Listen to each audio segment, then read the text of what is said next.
I want to touch on Yuri a little bit more here because, as far as I can tell, we're kind of living in the world that Yuri Bezmenov predicted. I mean, he talked about this long stage of demoralization, which is essentially, basically stopping people from believing in themselves. Exactly this sort of, is it the Achilles heel, this key thing that you're describing right now.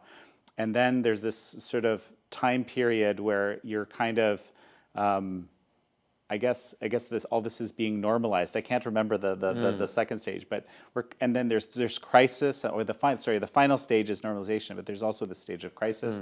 It kind of feels like the West is in a kind of crisis, and basically very very destabilized society where all these values that have been kind of the rock on which American society was built are up for grabs. They are. I have been very enthused. I don't know how you feel about it, Jan, but the West's reaction to the Russian invasion of Ukraine. There are quibbles I have, obviously, with some of it, particularly in Europe in terms of Germany. But generally speaking, I have been very pleasantly surprised by how actually quite unified the reaction has been. I think that I, like the person who authorized the invasion, overestimated the extent of the West's internal division. I don't think it turned out to be quite as bad as I thought it was, which enthused me. I think I was pleased to see that, but I don't think that means the problem is solved. We still have a problem. It's just not as bad as I thought it was. Yeah, and the thing is, I think most people have no idea that they're demoralized. They don't know that the lack of confidence that they now have in their own society is not normal. This endless self-flagellation is sort of like seen as par for this is what we do now. But it's not normal. We're in a very abnormal society now, a society that endlessly questions itself. It's a very strange way to be. Likewise, if we were just obsessively proud of ourselves, it would be equally abnormal. I often think of a society as a bit like a human being. A human being who's just proud of themselves and just obsessed with how brilliant they are is probably not a healthy human being. But a human being who is obsessed with their inadequacies and their imperfections and the past mistakes is not a healthy human being either. And so that's why I've never been someone who said, oh, the West needs to just, think that we're the best people ever, and American exceptionalism and Western exceptionalism, and there's nothing for us to learn and there's nothing for us to improve. The way you improve is by asking questions of yourself and demanding more of yourself as a society, and being truly committed to the principles that you consider to be the core values of your civilization. But the fact that we spend so much time beating ourselves up now is not normal. It's not. And it's not leading to good places. Well, I mean, I always found it so fascinating that this particular brand of people would argue with me about this particular brand of Marxist or of socialist thought infused with postmodernism. It actually comes from America, right? Are you unhappy about that as a Englishman or now? And then, frankly, later I've been thinking actually it makes perfect sense that it would come from America if this is the place that really is the sort of the fulcrum where freedom is kind of sitting, I guess. Well, if we're victims of our own success, then the most successful place will be the place where the victimhood is greatest, right? If we're the victims of the fact that we've created the freest, most prosperous societies in the world, if that is what's causing the reaction, then it will be in the home of greatest freedom like the United States where that would take place. That makes perfect sense, doesn't it? And this is one of the things that, Francis, my co-host from Trigonometry, and I, we've been here in New York for a few days. And we kind of see how much more dynamic this country is than even us in the UK. This is the place where ideas are generated and discussed, and they have an impact and they spread around the world. So we consume your culture in the UK. And because we speak English, we're sort of deluded into thinking that, like, we are the same culture, whereas of course we aren't. It's one of the things that I find amazing that I talk about in the book is in the UK now we talk about how we're a nation of immigrants, which is a complete historical falsehood in every way. It's just nonsense. Britain is not a nation of immigrants at all. The only reason we repeat this rubbish is because we get it from you guys, because you are a nation of immigrants.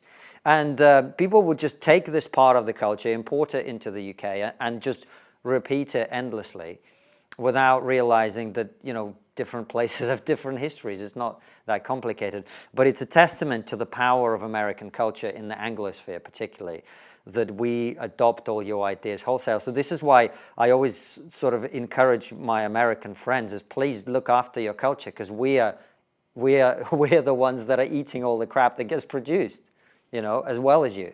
It's not just your own country that's affected by this, it's the entire world. I found your critique of multiculturalism to be one of the most thoughtful and interesting things that have summarized that I've come across. So I want to give you a chance to kind of tell me what you think about multiculturalism, because frankly, it sounds great, right, on the surface. Yeah. So. Well, I think that the difficulty we got ourselves into, particularly in Western Europe, but I know less about the United States, I'll confess, but in Western Europe, we confused the desire to live in a multi-ethnic society, a society in which people from different ethnic backgrounds, different religious groups come together and live together peacefully, which I think is perfectly possible. It's more difficult than a sort of ethno-state. Like many of the ones that exist around the world. It's more of a challenge, but there are huge benefits that come from that too, in terms of innovation, drive, creativity. It's really important. But that is not the same as saying to people, you are here in Britain or in America, and here's a piece of land, and carve out for yourself, a piece of this land in our country in which you live by the standards by which you choose. There is no need for you to integrate into our society. There's no need for you to abandon some of the ways of thinking and doing business that you did in the society from which you come. That doesn't work because if we're living in America, if we're living in the United Kingdom, then there are certain things that we have to equalize and be common on in order to be able to live cohesively together. We have to have an understanding, for example, that we all live under the same law. We cannot have people who bring, whether that, it's not just Muslims in our country, it's also Jews as well. You can't bring your religious legal system into a society and demand that is parallel with the legal system of the state in which you operate. We all have to say, I am originally from Russia, but I am British. I've come to this country to be part of this country. Now, I'm not abandoning the things that I learned and the ways of thinking that I got by being born where I was born, but I have to embrace this new identity and make myself part of this society and contribute to it. This is one of the reasons I love doing what I do, because we've now created a YouTube show in the UK that employs local people. Right? I, as someone who came from outside of the society, am now so meshed with it that I'm creating work for people who were born in that society. I'm creating jobs. That to me is the way that an immigrant, in my opinion, should be. And I'm not saying that because that's the way I am. I'm saying that because that's how I want it to be, because I think that's what the purpose of traveling to a different place and making a home there is. You become part of that society and you want to make it better. Whereas if the idea that we're teaching is you come to that society and you live isolated from that society, you don't necessarily learn the language of that society, you don't integrate, you don't embrace some of the important values, then you get to the stage where you have problems like the ones that we're seeing in the UK, where a teacher teaches his kids a lesson about religious tolerance, which involves something to do with the prophet, and suddenly this teacher has to go into hiding, because we have people in society who believe that their religious views are above the law of the land to which they come or to which their parents brought them. This is not sustainable. We cannot live in a society where we have parallel structures.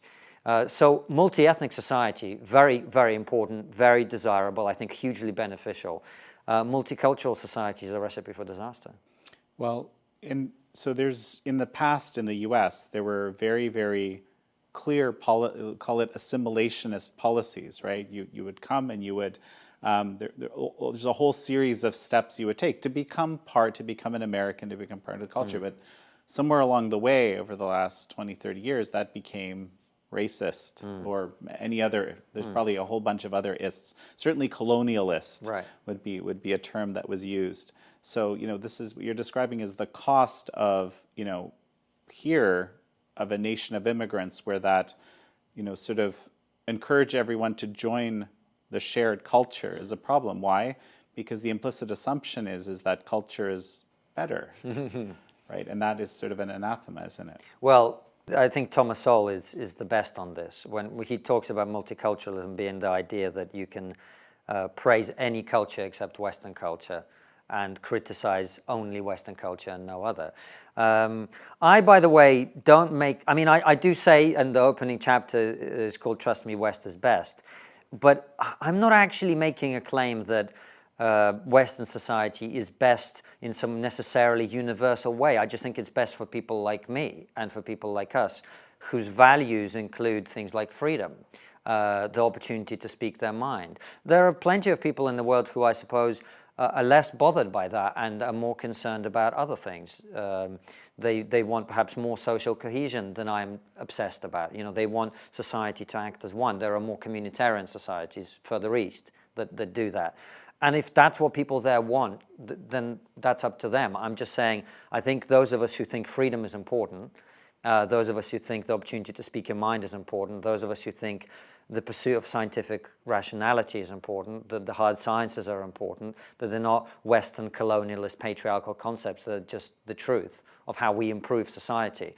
I'm amazed every time we travel around the world how technology has made life so much better for us in some ways.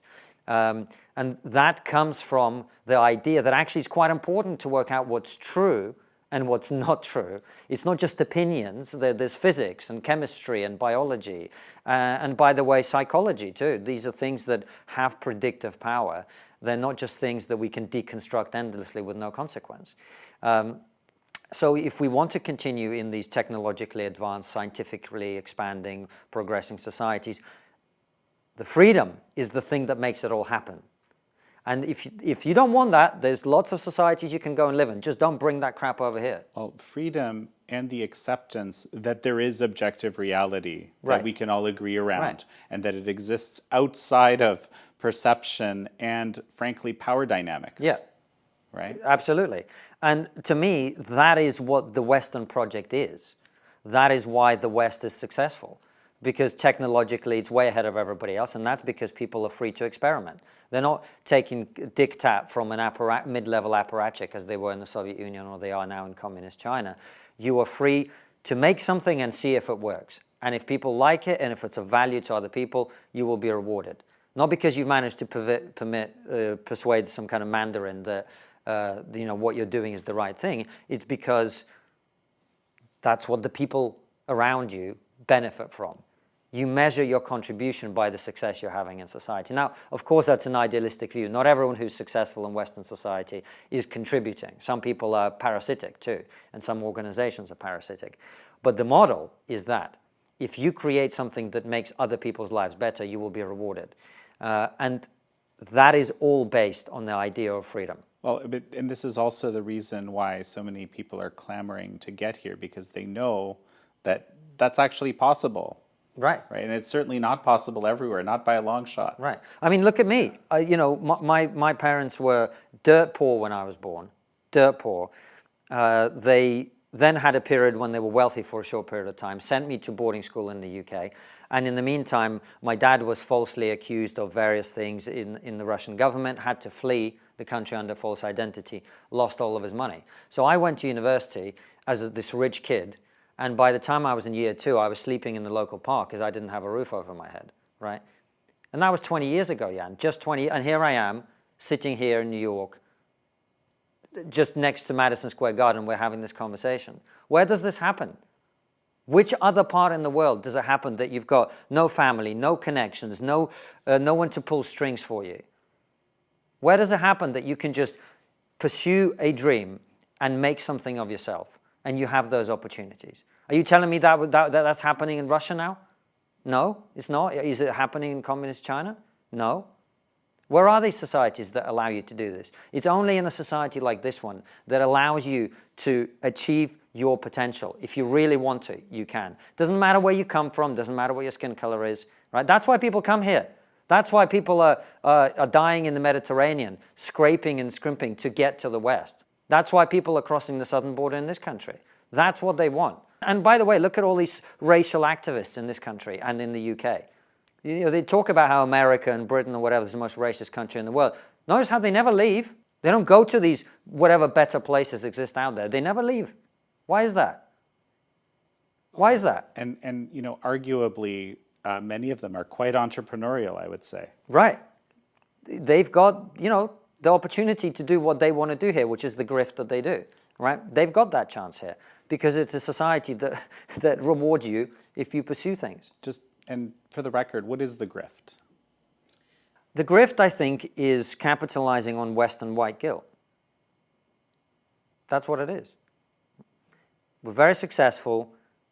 Like every other society in human history, we've committed awful atrocities all around the world, like everybody else. But we are the most successful society ever, and we feel bad about it. We feel guilty about it. We feel terrible about it. And we've been trained to think like that. Like me, I'm a dark-skinned first-generation immigrant. Even I'm like, oh, maybe I shouldn't talk about this because, you know, this is the idea that we've now indoctrinated in ourselves. And these people know that, and they know that it works. It's a tactic that works. You know, I was saying this to you before we started. We have this election for Conservative Party leader in the UK at the moment, which is also about who will be the next leader of the country, the Prime Minister. And it's the most diverse field that we've ever seen in British politics. So there's more people in that race than in the left-wing Labour Party that have ever been a minister or a shadow minister. It's crazy how, you know, women of different backgrounds, from an African background, from an Asian background, an Indian background, people from all over the thing. And the conservatives, it makes me laugh how naive conservatives can be sometimes, that they're thinking about, oh, well, if we do this, they're going to stop calling us names. They're going to stop calling us racist. They're thinking, oh, look how diverse we are now we have it made, right? Something like that, yeah. But that's not what, it's never been about that. Calling people racist, they're not calling you racist because they care about race or racism or eliminating racism. They're calling you racist because it works. That's why they're doing it. They're not going to stop. They're not going to stop. But you're saying because it's a tool to gain power. It's a tool to shut people up. Because if you can't win the argument, if you can't actually have a conversation, well, you're saying we are a bad society. Okay, what are we comparing to? Compared to what? This is one of Thomas Sowell's 3 great questions. Compared to what? In Russian, we have the same saying, everything is understood in comparison. But if you can't win that conversation, then what you have to do is shut down anyone who asks that question. And it's just a tool. That's why they've got no problem. They'll take a gay person who doesn't agree with their politics, and they will say he's got internalized homophobia. They'll take a brown person and say, you know, they're a traitor to the race, or a black person, they're a traitor to the race. Because it's not about the truth. It's about winning to these people. So free speech is important to you. Yeah, I think we've worked that out.